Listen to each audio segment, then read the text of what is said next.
мен и обичате да правите подаръци с душа, гледайте каква сладост ще ви покажа днес. Правя поредната ми рамка за снимка с но честно никога не ми омръзва. Всеки път е различно, защото всяко бебче е различно. Тук започвам лепенето на 3D елементите.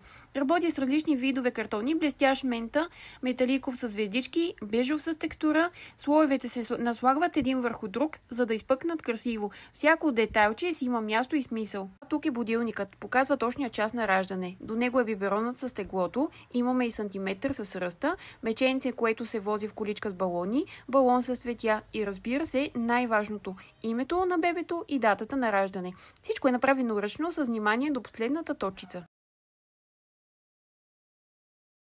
Тук ви показвам двата варианта на фон. Единият е просто пастелен принт, а другия е същия, но с снимката на бебчето. И двата са супер, зависи какъв ефект искате.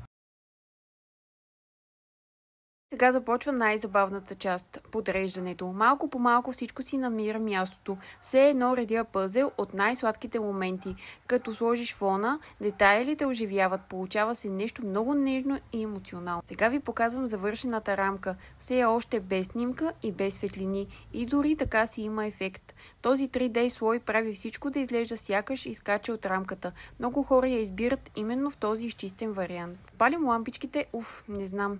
Веднага става по-приказно, особено ако я поставиш в детската стая вечер. Вече я виждате със снимка, само един поглед стига, за да се върнеш в онзи първи ден, пълна с емоция.